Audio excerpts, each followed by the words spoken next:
2025. gads ir sācies ar vairākām izmaiņām nodokļu jomā. Daži varbūt tās vēl nav pamanījuši vai pamanīs vēlāk, daži varbūt pat nepamanīs, ja tās izmaiņas tādas, kā kuram šķiet. Mēs esam runājuši jau par to, kad ir šīs izmaiņas attiec gan uz ienākumu nodokli, gan citiem nodokļiem, piemēram, akcijas nodokli.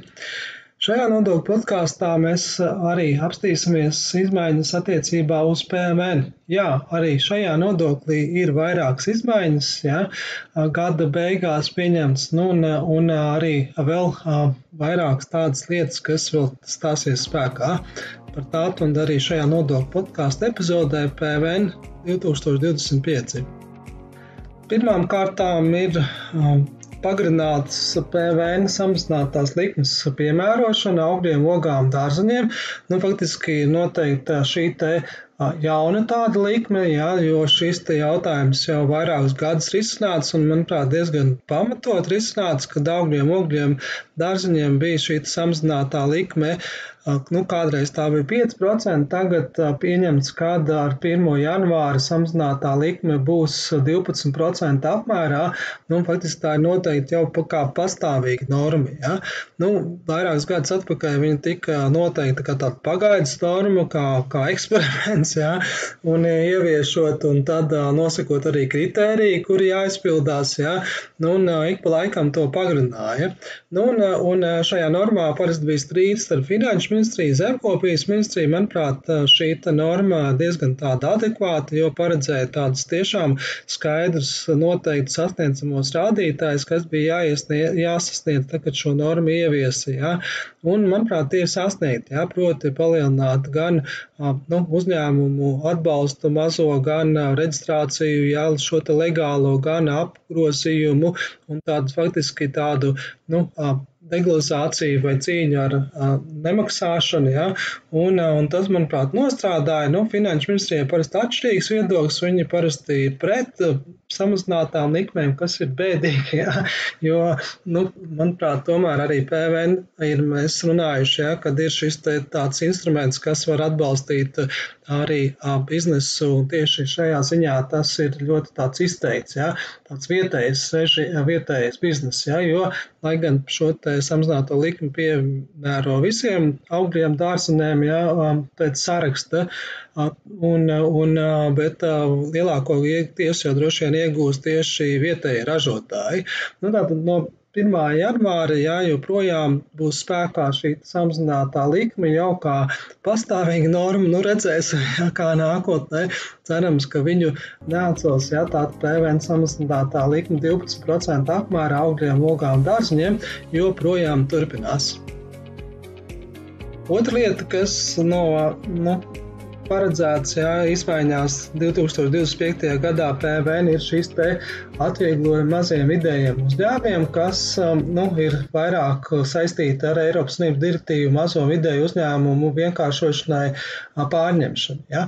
Tātad faktiski ir jau šobrīd šādi atvieglojumi maziem vidējiem uzņēmumiem, ka nav jāreģistrējās. Tad faktiski šīs normas vairāk kā tāds tiek harmonizētas vēl vairāk Eiropas Savienībā, un attiecīgi arī, kā tiek ņemts vērā pa kādu periodu un arī tātad kāds tas apgrozījums, un tad arī 25. gadā ir paredzēts, kad likumā tiek noteiktas mazo vidēju uzņēmumu normas PVN, kad piemērot attiecīgās Eiropas Savienības atbrīvojumu maziem uzņēmumiem ir noteikti katrā konkrētā valstī, un tad šis faktiski tāds norma paredz, ka šis apgrozījums, nevar, kas tad ir mazie uzņēmumi, attiecās uz Eiropas Savienības līmenī šo slieksni 100,000 eiro apmērā. Tas tāds, Eiropas Savienības līmeņa mazais uzņēmums,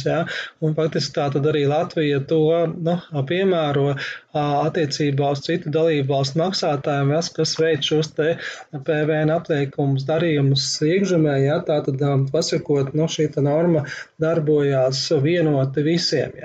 Vienlaicīgi šis slieksnis tiks aprēķināts nevis par iepriekšējiem 12 mēnešiem kā līdz šim, bet pa kalendāro gadu. Tātad, lai tāda vienveidīga, vienkāršota kārtība būtu, kāda nevis, teiksim, tur ir skaitīta par 12 mēnešiem, turklāt tas ir saistīts ar Eiropas Savienības darījumiem, ja, tas vēl sarežģītāk būtu to visu kontrolēt.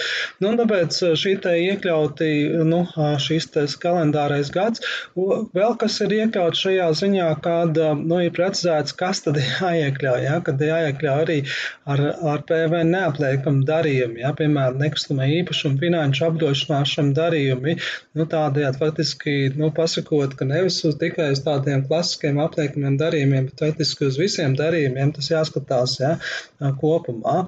Un arī vēl, kas ir attiecās uz šo te PVN, tādu maksāšanu maziem vidējiem kārtībā, kāda ir šis te pārējie periods, kāda attiecīgajā gadā nepārsniedz šiem te reģistrācijas slieksni, kuriem jāreģistrējās, ja, kad tad varēs turpināt nemaksāt PVN. Ja. Un faktiski Latvijā saglabā šī slieksnis 50 000 eiro. Tas ir, ja šis te slieksnis nepārsniedz nelielu summu, tātad ne vairāk kā 10%, tad var nereģistrēties joprojām. Ja. Tomēr, ja kalendārā laikā pārsniedz 55 000, tad jau faktiski ir pienākums reģistrēties PVN maksātāju reģistrā. Ja. Faktiski Latvija tomēr saglabā šo te 50 000 slieksni, ja, un tas ir tas, kas vairāk ir saistīts arī ar tiem pārejas perioda un precizējumiem, ja, kas jāņem vērā tieši uz mazajiem uzņēmumiem, ja, un faktiski, ja Eiropas Savienības darbojās, ja, tad jau faktiski šis atbrīvojums slieksnis ir 100 000 eiro. Tātad Latvijas personas, ja, Latvijas uzņēmumi var reģistrēties darbībai Latvijā tieši, ja nepārsniedzot 50 000, ja, tā skaitā neapliekumos darījumus. Ja. Savukārt citas dalībvalsts PVN maksātāji, ja, var reģistrēties PVN reģistrā Latvijā, ja nav pārsniegts šis te Latvijas PVN reģistrācijas slieksnis tieši darījumiem Latvijā, vai nav pārsniegts šis apgrozījums slieksnis darījumiem visā Eiropas Savienībā 100 000 eiro. Ja? Tas ir tas, kā mums jāsaprot arī šīs atšķirības starp Latvijas regulējumu, ja, un vienoto Eiropas Savienības regulējumu. Vēl tāda interesanta norma ir tāda vairāk direktīvas precizējumi, ja, vai izmaiņas, ja, ir attiecas arī uz šiem te kultūras mākslas sporta pasākumiem. Ja.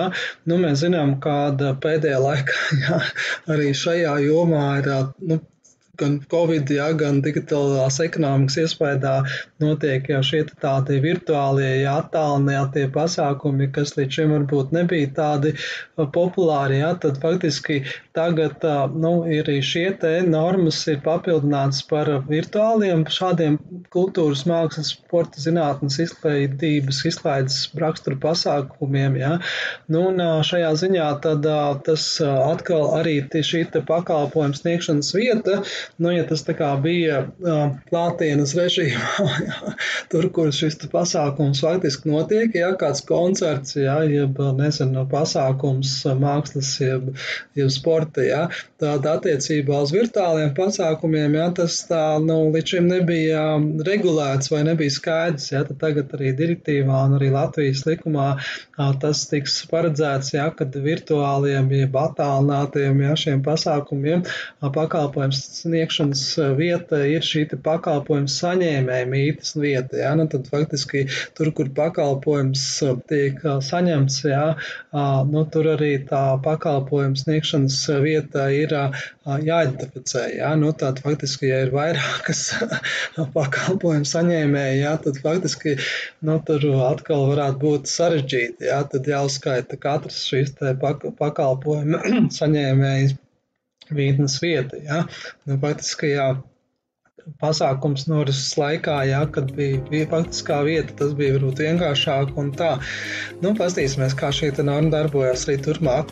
Visbeidzot, ir paredzēts tāds jauns regulējums attiecībā uz tiem, kas saņem šos te pakalpojumus pārobežu darījumos. Jā. Tātad faktiski arī šeit ir paredzēts tāds atvieglots režīms, jā, jo līdz šim tie, kas saņēma pakalpojumus pārobežu darījumos, jā, bieži vien, jā, šīs digitālos pakalpojumus, kā piemēram tur Booking.com un citas platformas, jā, faktiski bija spiesti reģistrēties kā PVN maksātāji, jā, jo norma pateica, ka par šādu te gadījumiem, jā, pakalpojumu saņēmējs, jā, ir atbildīgs samaksāt nodokli, jā, un samaksāt nodoklis nozīmē reģistrāciju.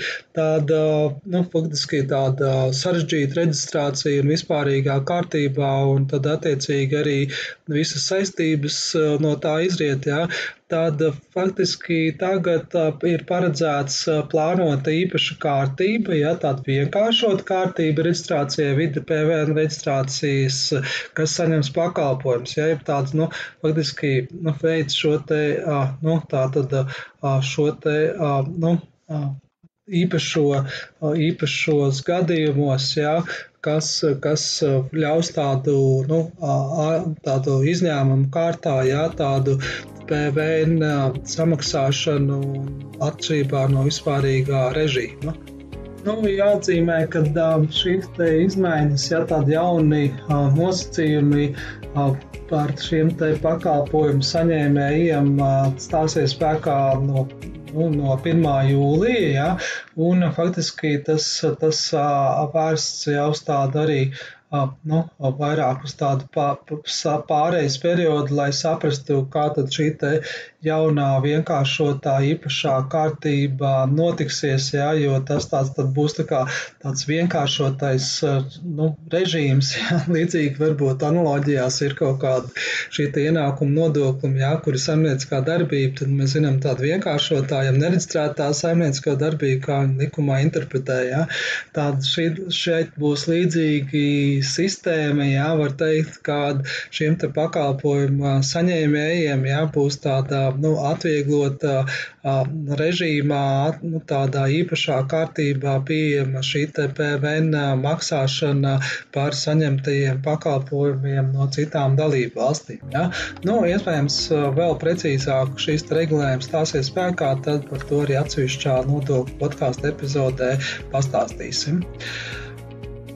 Tātad 2025. gads nes vairākas izmaiņas nodokļos, jā, gan ienākuma akcijas un arī PVN, jā, un PVN tādas vairāk ir, teiksim, nevis tik kardināls, jā, bet vairāk tādas, teiksim, sakārtojušas tehniskas lietas, jā, un pirmām kārtām, jā, šī te samazinātā likme 12% apmērā augļiem, dārzeniem, ogām turpinās, jā, pēc īpašā saraksta.